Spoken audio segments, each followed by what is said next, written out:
మానవ శరీరంలో అత్యంత ముఖ్యమైన అవయవం ఏది అని అడగ్గానే వచ్చే సమాధానం గుండె. అది లబ్డబ్మంటూ లయబద్ధంగా కొట్టుకుంటూ ఉంటేనే మనిషి మనుగడ. గుండె అనారోగ్యం పాలు కావడానికి వివిధ కారణాలుంటాయి. వీటిలో గుండెకి ఆక్సిజన్ సహిత రక్తాన్ని సరఫరా చేసే రక్తనాళాల్లో పూడికలు ఏర్పడటం వల్ల రక్త సరఫరా సరిగ్గా జరగక గుండె పనితీరు మందగించడం ప్రధాన కారణంగా చెప్పుకోవచ్చు. దీన్నే కరోనరీ హార్ట్ డిసీజ్ అని అంటారు. ఈ సమస్యలో భాగంగా రక్తంలోని చెడు కొవ్వులు కాలక్రమేణా రక్తనాళాల లోపలి గోడలకు అక్కడక్కడా మందంగా పేరుకొనిపోయి రక్త సరఫరా సాఫీగా జరిగేందుకు అడ్డంకిగా తయారవుతుంది. దీన్నే అథెరోస్క్లెరోసిస్ అని అంటారు. గుండెకి రక్తం సరఫరా చేసే రక్తనాళాల్లో పేరుకునిపోయే కొవ్వు గుండె మీద చెడు ప్రభావం చూపడంతో పాటుగా బ్రెయిన్ స్ట్రోక్ వచ్చే అవకాశాలను కూడా పెంచుతుంది. గుండె నొప్పి, గుండెపోటు ఇలా సాధారణంగా మనం అనుకునే గుండె అనారోగ్యం వెనుక ముఖ్య కారణం గుండెకి రక్తం సరఫరా చేసే రక్తనాళాల్లో పూడికలు ఏర్పడడమే. ఇంకా సులువుగా చెప్పాలంటే వంటగదిలో షింక్లో ఏ విధంగా అయితే పైప్లో చెత్త పేరుకొనిపోతే నీటి సరఫరా సాఫీగా జరగదో అదేవిధంగా గుండెకి ప్రాణవాయువు కూడిన రక్తాన్ని సరఫరా చేసే రక్తనాళాల్లో ప్లాక్ అనబడే కొవ్వు చేరి రక్త సరఫరా సాఫీగా జరిగేందుకు అడ్డంకిగా మారినప్పుడు గుండెకి రక్తం అందకపోవచ్చు. దీన్నే మనం కరోనరీ హార్ట్ డిసీజ్ అంటాం. వయసు పైబడే కొద్దీ గుండె రక్తనాళాల్లో పూడికలు ఏర్పడటం సహజం. అలాగని మధ్య వయసు వారిలో ఈ సమస్య రాదనుకుంటే పొరపాటు. ఈనాటి ఆరోగ్యమస్తు కార్యక్రమంలో కరోనరీ హార్ట్ డిసీజ్ గురించి వివరంగా తెలుసుకుందాం.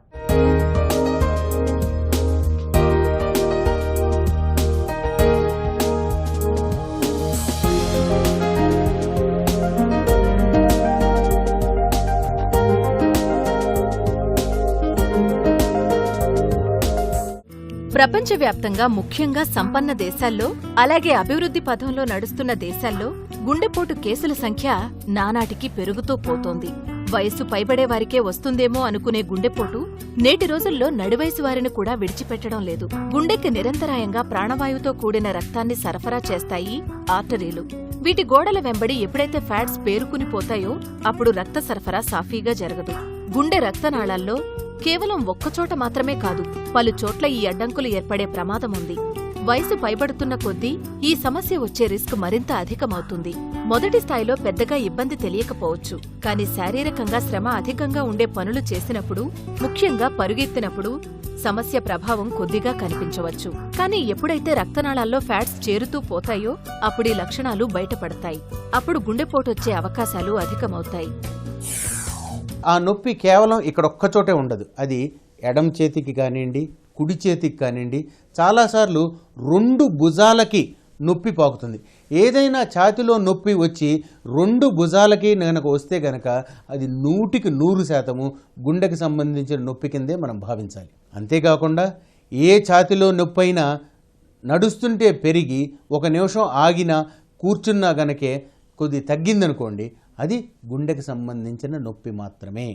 ఈ నొప్పితో పాటు ఆయాసం వచ్చినా, ఈ నొప్పి కంఠానికి పాకినా అది కూడా గుండెకి సంబంధించింది. చాలాసార్లు ఛాతీ నొప్పితో పాటు కళ్ళు తిరుగుతుంటాయి. అంటే నడిస్తే ఛాతీలో నొప్పి వచ్చి ఆ నొప్పితో పాటు కళ్ళు తిరుగుతుంది అనుకోండి, అది కూడా గుండెకి సంబంధించిన లక్షణమే. ఇవన్నీ కాకుండా కొన్నిసార్లు కడుపులో మంట ఉంటుంది. అది గుండెదా కాదా అనే అనుమానం వస్తుంది. కానీ ఒకవేళ షుగరు, బీపీ ఉండి భోజనం తర్వాత కడుపులో నొప్పి ఎక్కువయ్యి కడుపు ఖాళీగా ఉన్నప్పుడు కొద్ది తగ్గి అది నడుస్తున్నప్పుడు పెరుగుతోందనుకో, అది కూడా గుండెకి సంబంధించింది.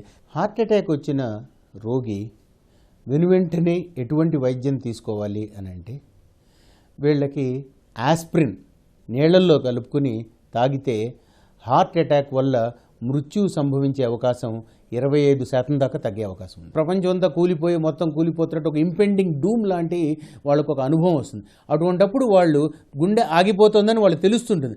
అటువంటి సమయంలో వాళ్ళు ఏం చేయాలంటే బాగా గట్టిగా దగ్గితే గనక ఆ ఆగుతున్న గుండెని తిరిగి మనం లయలోకి తీసుకొచ్చే అవకాశం ఉంది. యాంజైనా లక్షణాలు కనిపించిన వెనువెంటనే వైద్య సహాయం తీసుకోవాలి. మెడికల్ ఎమర్జెన్సీగా దీన్ని పరిగణించాల్సి ఉంటుంది. ఇలాంటి పరిస్థితిలో సొంతంగా డ్రైవ్ చేయకూడదు. ఒక్కోసారి గుండెపోటుని పోలిన లక్షణాలు ఇతర ఆరోగ్య సమస్యల కారణంగా వస్తుంటాయి. దీన్నే ఫాల్స్ యాంజైనా అని కూడా అంటారు. అందుకే ఏది గుండెపోటు, ఏది కాదు అనే స్పష్టత కలిగి ఉండడం తప్పనిసరి. యాంగ్జైటీ లక్షణాలు కూడా గుండెపోటు లక్షణాలను పోలి ఉంటాయి. గుండె పిండినట్టుగా ఉండడం, ఛాతీలో అసౌకర్యం, వికారం, ఊపిరి అందకపోవడం, గుండె వేగంగా కొట్టుకోవడం ఇవన్నీ కూడా తీవ్రమైన యాంగ్జైటీ లక్షణాలు. ఇక రిఫ్లెక్స్ అనే ఆరోగ్య సమస్యలో గొంతులో మంట, కడుపులో నొప్పి, అనీజీగా ఉండడం, ఛాతీలో మంట, నొప్పి, భుజం, మెడ భాగాల్లో నొప్పిగా ఉండడం లాంటి లక్షణాలు గుండెపోటు లక్షణాలను పోలి ఉంటాయి. కొన్నిసార్లు పేషెంట్స్ ఉంటారు, వాళ్ళు కార్డియాక్ సైకోసిస్ అంటాం. అంటే ఏంటి, అయ్యో నాకు గుండె జబ్బు వచ్చేసిందేమో తరచూ కంగారు పడుతూ ఉంటారు. వాళ్ళకి ఏ టైప్ ఆఫ్ నొప్పి వస్తుందో మనం తెలుసుకుందాం. ఈ నొప్పి ఏంటంటే సూత్తో పొడిచినట్టు ఉంటుంది. ఇందాక గుండె నొప్పి తెలుసుకున్నాం, ఇక్కడ మాత్రమే ఉంటుందని. అదే ఈ నొప్పి అనుకోండి, ఇక్కడ కాసేపు ఉంటుంది, ఇక్కడ కాసేపు ఉంటుంది, ఇక్కడ కాసేపు ఉంటుంది, ఇక్కడ కాసేపు ఉంటుంది. గాలి పీల్చుకుంటే పెరుగుతుంది, ఆరు గాలి పీల్చుకుంటే తగ్గచ్చు, దగ్గితే పెరగచ్చు, కొన్నిసార్లు తగ్గవచ్చు, ఆలోచిస్తే పెరగవచ్చు, కొన్నిసార్లు తగ్గవచ్చు. కాబట్టి దానికి ఒక నడిస్తుంటే పెరగదు ఈ నొప్పి. తర్వాత పడుకుంటే పెరగచ్చు, కూర్చుంటే ఎక్కువ ఉండొచ్చు, కూర్చున్నా పడుకున్నా నుంచున్నా ఎల్లప్పుడూ నొప్పి ఉండొచ్చు. అంతేకాకుండా ఏ ఛాతిలో నొప్పి అయితే 24 గంటలు మనతో పాటు ఉంటుందో, రోజుకు ఒక 6-7 గంటలు ఉందనుకోండి, అది హార్ట్ పెయిన్ కానే కాదు. గుండె నొప్పి అనేది సాధారణంగా ఒక 5-10 నిమిషాలు ఉంటుంది, తర్వాత తెరిపినిస్తుంది. ఒకవేళ తెరిపి నీయలేదు అనుకోండి, అది ప్రాణాంతకమయ్యే అవకాశం ఉండదు. కాబట్టి మనము ఎక్కువసేపు 24 గంటలు ఉండే నొప్పి, దానంతట అదే వచ్చి దానంతట అదే పోయే నొప్పి, అది సాధారణంగా గుండెది కాదు. కరోనరీ హార్ట్ డిసీజ్ అనే సమస్య అప్పటికప్పుడు వచ్చేది కాదు. కాలక్రమేణా గుండె రక్తనాళాలను బలహీనపరిచే ప్లాక్ నెమ్మదిగా చేరుతూ పోతుంది. ఒక్కో కేసులో ఇది చిన్నతనం నుంచే మొదలు కావచ్చు. ఎటువంటి కారణాల వల్ల గుండె రక్తనాళాలు బలహీనపడతాయి? అలాగే ఎవరిలో ఈ సమస్య ప్రమాదం ఇతరులతో పోలిస్తే అధికంగా ఉంటుంది? గుండెపోటు వచ్చిన వ్యక్తికి చేసే చికిత్స ఏ విధంగా ఉంటుంది? ఈ వివరాలన్నీ ఇప్పుడు తెలుసుకుందాం. గుండె రక్తనాళాల గోడలకి ఫ్యాట్స్ పేరుకొని పోవడం ఫలితంగా రక్త సరఫరాకి ఆటంకం కలిగే సమస్య అథెరోస్క్లెరోసిస్ అనే సమస్య వెనక పలు కారణాలున్నాయి. అధిక రక్తపోటు, అధిక కొలెస్ట్రాల్, మితిమీరిన స్మోకింగ్, శారీరకంగా బొత్తిగా యాక్టివ్గా లేని లైఫ్ స్టైల్, డయాబెటిస్, అలాగే ఇన్సులిన్ రెసిస్టెన్స్ అనే కండిషన్. ఇవన్నీ కూడా గుండె రక్తనాళాల్లో పూడికలొచ్చేందుకు, అవి మరింతగా వృద్ధి చెందేందుకు దోహదపడే అంశాలే. ఇంతకు ముందు చూసినట్టుగా గుండెపోటు లక్షణాలతో మెడికల్ హెల్ప్ తీసుకునే వ్యక్తులకి సాధారణంగా వైద్యులు క్లినికల్ ఎగ్జామ్స్ చేస్తారు. ఆ తర్వాత కొన్ని వైద్య పరీక్షల అవసరం పడతాయి. అవి ECG, electrocardiogram, Holter monitoring. Portable మానిటర్ని 24 గంటల పాటు అమర్చడం ద్వారా గుండె పనితీరుని అంచనా వేయవచ్చు. ఎకోకార్డియోగ్రామ్. ఈ ఇమేజింగ్ పరీక్షలో ధ్వని తరంగాల ద్వారా గుండె పనితీరుని మానిటర్ మీద స్పష్టంగా చూడగలుగుతారు వైద్యులు. గుండెలో ఏ ప్రాంతాలు బలహీనంగా ఉన్నాయో, ఫలితంగా ఆక్సిజన్ సరిగ్గా అందడం లేదో ఈ పరీక్ష ద్వారా తెలుసుకోవచ్చు. Stress test. శారీరక శ్రమ అధికంగా ఉండేటప్పుడు గుండె నొప్పి వస్తోందంటే ట్రెడ్మిల్ అనే ఎక్విప్మెంట్ మీద వివిధ స్పీడ్స్లో నడిపిస్తూ గుండె మీద పడుతున్న భారాన్ని అంచనా వేస్తారు. వీటితో పాటుగా కొందరికి యాంజియోగ్రామ్ అనే ప్రత్యేక పరీక్ష చేయించుకోమని సలహా ఇస్తారు వైద్యులు. యాంజియోగ్రామ్ ని ప్రత్యేక ల్యాబ్లో నిపుణులు చేస్తారు. ఇందులో భాగంగా కార్డియాక్ క్యాథెటర్ అనబడే సన్నటి ఫ్లెక్సిబుల్ ట్యూబ్ ని సాధారణంగా కాలుగుండా వెళ్లే ధమని ద్వారా గుండె దాకా పంపించి అక్కడి రక్తనాళాలను పరిశీలిస్తారు. ఈ పద్ధతిలో భాగంగా గుండె రక్తనాళాలు స్పష్టంగా మానిటర్ మీద చూసేందుకు ప్రత్యేక డైని గుండె రక్తనాళాల్లోకి ఇంజెక్ట్ చేస్తారు. ఈ ప్రొసీజర్నే కార్డియాక్ క్యాథెటరైజేషన్ అని అంటారు. హార్ట్ స్కాన్ అనే మరో ప్రత్యేక డయాగ్నోస్టిక్ పద్ధతి ద్వారా మరింత క్షుణ్ణంగా గుండె రక్తనాళాలను పరిశీలించే వీలుంది. దీంతో కాల్షియం డిపాజిట్స్ వల్ల సమస్య వస్తుందేమో పరిశీలించవచ్చు. సిటీ కరోనరీ యాంజియోగ్రామ్ అనే పద్ధతి ద్వారా సిటీ స్కాన్ చేస్తూ డైని గుండె రక్తనాళాల్లోకి ఇంజెక్ట్ చేస్తూ గుండె పనితీరుని చిత్రాల్లో బంధించే వీలుంది. కరోనరీ హార్ట్ డిసీజెస్ కి చికిత్స ఏ విధంగా ఉంటుందో వైద్యుల మాటల్లో విందాం. ఒక మనిషికి గుండె జబ్బు ఉన్నది అన్న తర్వాత ప్రపంచంలో ఉండే వివిధ సంస్థలు కొన్ని మందులను ఖచ్చితంగా ఇవ్వాలి అని నిర్దేశించాయి. అందులో ప్రధానంగా చెప్పుకునేది యాస్పిరిన్. యాస్పిరిన్ అంటే రక్తాన్ని పలచన చేసే ఒక మందు. దాంతోపాటు క్లోపిడోగ్రెల్, అది కూడా రక్తాన్ని పలచన చేసే యాంటీప్లేట్లెట్ మెడికేషన్. రెండోది ఏసీఈ ఇన్హిబిటార్, కేవలం రక్తపోటును తగ్గించడమే మాత్రమే కాదు, గుండె హార్ట్ అటాక్ వచ్చిన తర్వాత గుండె ఎన్లార్జ్మెంట్ వస్తుంది, అట్లా ఎన్లార్జ్మెంట్ రాకుండా ఆపే ఔషధం అది. అంతేకాకుండా బీటా బ్లాకర్స్. ఈ బీటా బ్లాకర్స్ అనేవి గుండె వేగాన్ని నియంత్రణలో పెట్టి గుండెకి ఆక్సిజన్ యొక్క రిక్వైర్మెంట్ని తగ్గిస్తాయి. కాబట్టి అది కూడా ఒక మందు, డెఫినెట్గా యూస్ఫుల్. ప్రస్తుత కాలంలో అందరి పేషెంట్కు వాడక్కర్లేదని కొన్ని డేటా వస్తున్నా కూడా హార్ట్ పేషెంట్స్ మాత్రం తప్పకుండా వాడాల్సిన మందు. ఫైనల్లీ స్టాటిన్ అంటే రక్తంలో కొవ్వు పదార్థం, అంటే కొలెస్టరాల్ కానివ్వండి, కొలెస్టరాల్తో పాటు లాంటివి వేరే కొలెస్ట్రాల్స్ ఉంటాయి, LDL cholesterol, VLDL cholesterol, triglycerides, ఏదైతే చెడు కొలెస్టరాల్ ఉంటుందో దాన్ని అదుపులో ఉంచే మాత్ర స్టాటిన్. కొలెస్టరాల్ లెవెల్ ఎక్కువ ఉన్నా ఎక్కువగా లేకపోయినా కూడా ఈ స్టాటిన్ అనే మాత్ర ఖచ్చితంగా వాడాలి. కాబట్టి రక్తపోటు ఉన్నా లేకపోయినా, గుండె పంపింగ్ తక్కువ ఉన్నా లేకపోయినా, కొలెస్ట్రాల్ ఉన్నా లేకపోయినా కూడా aspirin, clopidogrel, AC inhibitor, beta blocker, statin ఈ 5 రకాల మెడిసిన్స్ ఖచ్చితంగా ప్రతి హార్ట్ పేషెంట్కి ఇవ్వాల్సిన అవసరం ఉన్నది. సమస్య తీవ్రత బట్టి కొందరిలో ప్రత్యేక చికిత్స అవసరం పడవచ్చు. వీటిలో కరోనరీ ఆర్టరీ స్టెంట్ అమర్చడం ఒక పద్ధతి. దీన్నే యాంజియోప్లాస్టీ అని కూడా అంటారు. గుండె రక్తనాళాలు ప్లాక్ కారణంగా బలహీనపడిన స్థానాల్లో రక్తనాళాలకు సపోర్టుగా నిలిచేందుకు పెట్టేవే స్టెంట్స్. చాలా సూక్ష్మమైన స్ప్రింగ్ వంటి నిర్మాణాలు స్టెంట్స్. చికిత్సలో భాగంగా రక్తనాళాల్లో పూడికలు ఎక్కువగా ఉంటే బైపాస్ సర్జరీ చేయించుకోవలసిన అవసరం పడవచ్చు. పేరుకు తగ్గట్టుగానే రక్త సరఫరా సాఫీగా జరిగేందుకు పూడికలు ఏర్పడ్డ రక్తనాళాన్ని తప్పిస్తూ ఆరోగ్యంగా ఉన్న రక్తనాళంతో కనెక్ట్ చేయడం ఈ చికిత్సలో ముఖ్య భాగం. అందుకే దీనిని బైపాస్ సర్జరీ అని అంటారు. గుండెకు 3 రక్తనాళాలు ఉంటాయి. ఒక్కోసారి 3 రక్తనాళాల్లోనూ వేరువేరు చోట్ల బ్లాక్లు ఏర్పడతాయి. అంటే multi vessel disease, multi location. Multi vessel అంటే చాలా రక్తనాళాల్లో, మల్టీ లొకేషన్ అంటే వివిధ రకాలైన చోట్లలో కనుక రక్తనాళాల్లో బ్లాక్లు ఏర్పడితే అటువంటప్పుడు ఆ పేషెంట్కి 2 ప్రత్యామ్నాయాలు ఉంటాయి. ఒకటి యాంజియోప్లాస్టీ, రెండోది బైపాస్ సర్జరీ. ఇదివరకు రోజుల్లో గుండె పంపింగ్ తగ్గినప్పుడు, 3 రక్తనాళాల్లో బ్లాక్స్ ఉన్నప్పుడు, షుగర్ వ్యాధి ఉన్నవాళ్ళకి, అంతేకాకుండా గుండెకు సంబంధించిన ప్రధాన ధమని లెఫ్ట్ మెయిన్ ఆర్టరీ ఆ రక్తనాళాల్లో గనక బ్లాక్స్ ఏర్పడినప్పుడు వాటికి బైపాస్ సర్జరీ తప్పనిసరిగా చేసేవారు. వివిధ రక్తనాళాల్లో బ్లాక్స్ ఉన్న, గుండె పంపింగ్ తక్కువ ఉన్న పరిస్థితుల్లో తప్పితే మిగతా అన్ని పరిస్థితుల్లో కూడా పేషెంట్స్ కానివ్వండి, డాక్టర్స్ కానీ స్టెంట్స్ని మాత్రమే ప్రిఫర్ చేస్తున్నారు. కానీ కొన్ని సందర్భాల్లో మాత్రం ఖచ్చితంగా బైపాస్ సర్జరీ చాలా ఉపయోగకరంగా ఉందని పరిశోధనల ద్వారా ప్రూవ్ చేయబడింది. అందులో మొదటిది, గుండెకి సంబంధించిన పంపింగ్ శాతం తక్కువ ఉన్నప్పుడు బైపాస్ సర్జరీ చాలా శ్రేయస్కరం. రెండవది, ఏ మనిషి అయితే షుగర్ ఉండి ఆ షుగర్ కోసం ఇన్సులిన్ యొక్క అవసరం పడుతోందో, అంటే హార్ట్ అటాక్తో పాటు, వాళ్ళకి కూడా బైపాస్ సర్జరీ యొక్క రిజల్ట్స్ చాలా సుపీరియర్గా ఉంటాయి. కాబట్టి ఈ 2 గ్రూప్స్లో డెఫినెట్గా బైపాస్ సర్జరీ అనేది చాలా మెరుగు. మిగతా సందర్భాల్లో యాంజియోప్లాస్టీకి బైపాస్ సర్జరీకి ప్రధానమైన తేడా ఏంటంటే, యాంజియోప్లాస్టీ చేసిన తర్వాత రిపీట్ ప్రొసీజర్ అంటే మరలా చేయవలసిన అవసరం పడే అవకాశం ఉంటుంది. బైపాస్ సర్జరీలో తిరిగి మరలా ఆపరేషన్ చేసే అవకాశం చాలా మటుకు తక్కువగా ఉండే అవకాశం ఉంది.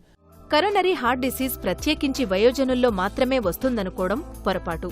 వయసు పెరుగుతున్న కొద్దీ ఈ సమస్యొచ్చే రిస్క్ ఎక్కువే అయినా కూడా యంగర్ జనరేషన్లో కూడా సమస్యొచ్చే అవకాశాలున్నాయి. ప్రత్యేకించి స్మోకింగ్ చేసేవారు, మధ్య వయసులోనే అధిక రక్తపోటు బారిన పడినవారు, అధిక మోతాదుల్లో కొలెస్ట్రాల్, అది కూడా ఎల్డీఎల్ లేదా చెడు కొవ్వులు అధికంగా ఉన్నవారు, డయాబెటీస్ టైప్ 2, బొత్తిగా శారీరక శ్రమ లేకపోవడం, ఊబకాయం, విపరీతమైన మానసిక ఒత్తిడి, స్లీప్ యాప్నియా ఇవన్నీ కూడా కరోనరీ హార్ట్ డిసీజ్ వచ్చే అవకాశాలను పెంచుతాయి. స్త్రీలతో పోలిస్తే పురుషుల్లో ఈ సమస్య వచ్చే అవకాశాలు ఎక్కువని కూడా గణాంకాలను బట్టి తెలుస్తోంది. కరోనరీ హార్ట్ డిసీజ్ సమస్య సూచనలు అందిన తర్వాత కూడా పరిస్థితిని అశ్రద్ధ చేస్తే మరింత ప్రమాదకరం కావచ్చు. యూరోపియన్ అథారిటీసు, అమెరికన్ అథారిటీసు ఈ హార్ట్ అటాక్ వచ్చిన సందర్భంలో హాస్పిటల్కి చేరుకోవటంలో గనక డిలే అయినందువల్ల సుమారు 30% మంది ప్రాణాలు కోల్పోతున్నారు. అమెరికా లాంటి వ్యవస్థల్లోనే అంతమంది కోల్పోతుంటే భారతదేశంలో చాలాసార్లు హాస్పిటల్ చేరుకోబోతుంది. ఎందుకు చేరుకోబోతుంది?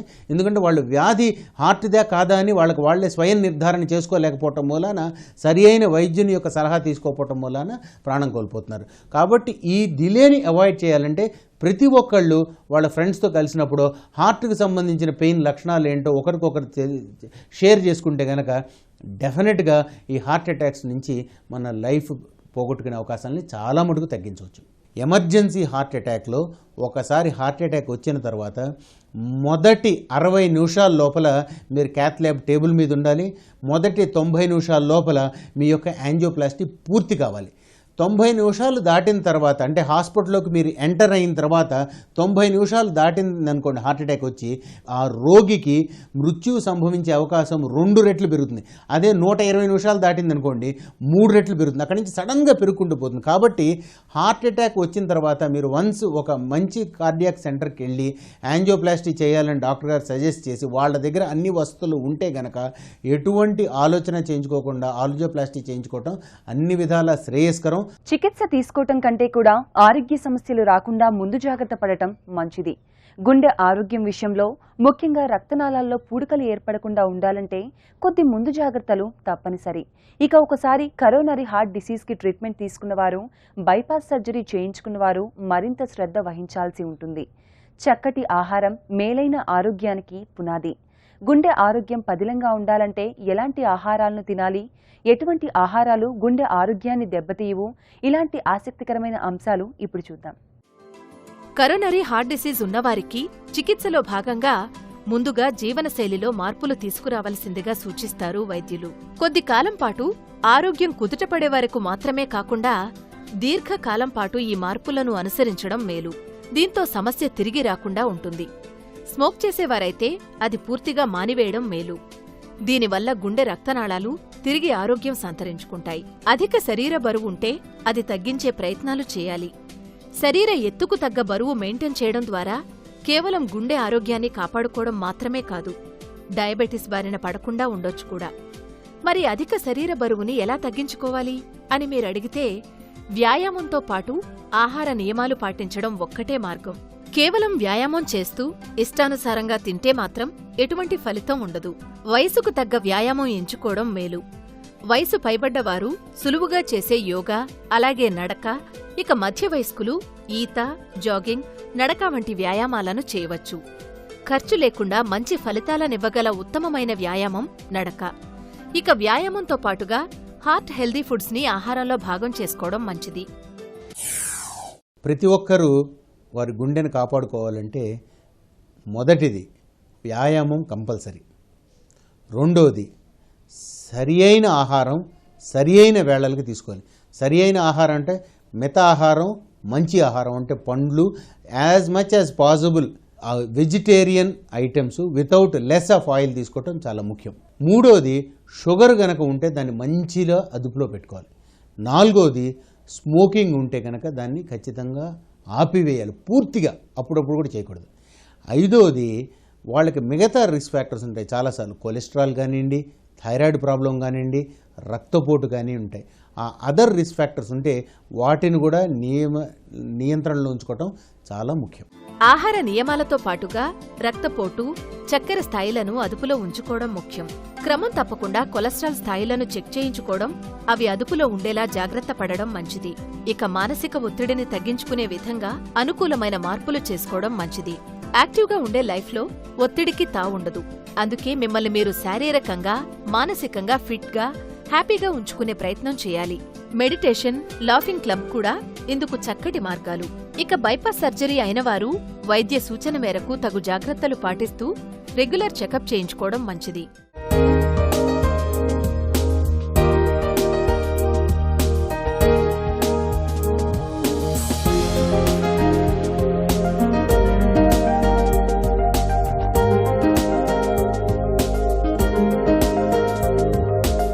గుండె పదిలంగా ఉండాలంటే చేయాల్సిందల్లా ముందు జాగ్రత్తగా గుండె ఆరోగ్యం పట్ల ప్రత్యేక శ్రద్ధ తీసుకోవటమే.